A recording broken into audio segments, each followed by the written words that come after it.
ओम शांति। महाशिवरात्रि 2025 की सभी भाई बहनों को हार्दिक शुभकामनाएं। जैसा कि शास्त्रों में और ग्रंथों में बताया जाता है, परम पिता परमात्मा अवतरित होते हैं। वे स्वयंभू हैं। विश्व का कल्याण करने के लिए इस धरा पर अवतरित होते हैं। वे कैसे आते हैं, क्यों आते हैं, यह कोई भी नहीं जानते। ये तो जग जाहिर सी बात है कि कोई भी पिता अपने बच्चों को ऐसा नहीं देख सकता। ऐसे ही हमारे पिता परमात्मा निराकार शिव ज्योतिर्बिंदु हम सभी आत्माओं को कष्ट में, दुख, अशांति में कैसे देख सकते हैं।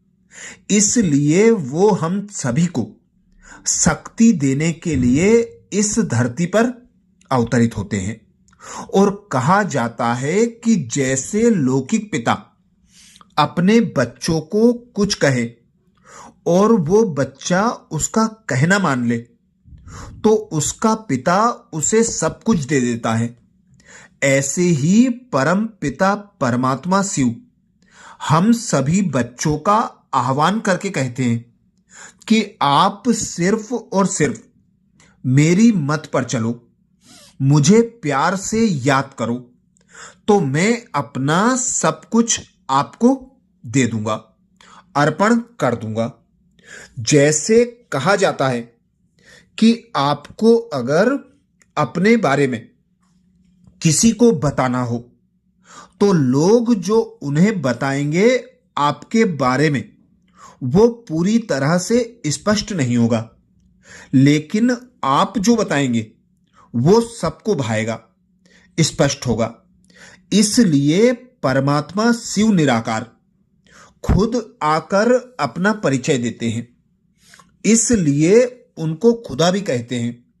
सभी ने उनके बारे में बताया जरूर, लेकिन थोड़ा थोड़ा अपने अनुभवों से, लेकिन कभी तो अपने अनुभव से, लेकिन कभी तो उनका अवतरण हुआ है, तभी तो उनकी यादगारें हैं। इसलिए उनको स्वयं आकर अपना परिचय देना पड़ता है। उनका नाम स्वयंभू भी है।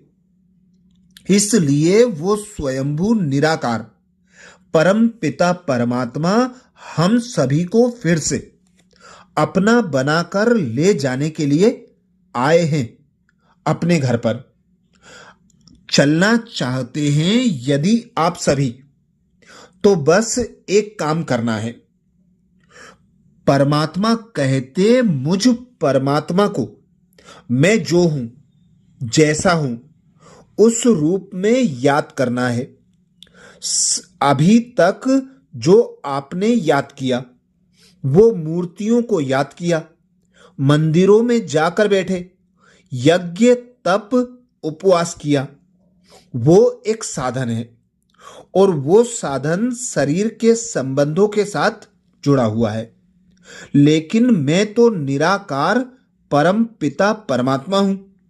मुझे पाने के लिए आपको खुद भी निराकार स्वरूप में स्थित होना पड़ेगा।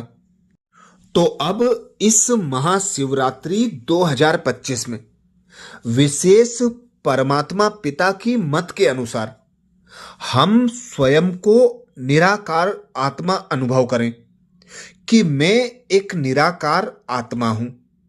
इस देह में मस्तक सिंहासन पर रहती हूं। इस देह की कर्मेंद्रियों से कर्म कराती हूं, जिसे मनुष्य प्राण भी कहते हैं, रूह भी कहते हैं। तो वही रूह का वास्तविक स्वरूप निराकार बिंदु स्वरूप है। स्वयं को निराकार बिंदु स्वरूप में अनुभव करते हुए पिता निराकार परमात्मा ज्योतिर्बिंदु को याद करना, उसकी मत पर चलना, हर एक के कल्याण की भावना रखना, क्योंकि शिव का वास्तविक अर्थ है कल्याणकारी। तो हम उस शिव पिता परमात्मा की संतान हैं। हमें भी विश्व के कल्याण की भावना रखते हुए हर आत्मा के प्रति शुभ भावना, शुभ कामना रखते हुए सबको दुआएं देना है। दुआएं जितनी हम देंगे उतनी दुआएं हमें भी प्राप्त होंगी। तो बस निरंतर एक पिता परमात्मा को याद करते रहें। अपने जीवन में सुख, शांति, आनंद, प्रेम, पवित्रता, गुण, ज्ञान और शक्तियों से भरपूर हो जाएं। हर कार्य में सफलता को प्राप्त करते रहें। अच्छा, एक बार फिर महाशिवरात्रि की हार्दिक शुभकामनाएं। ओम शांति।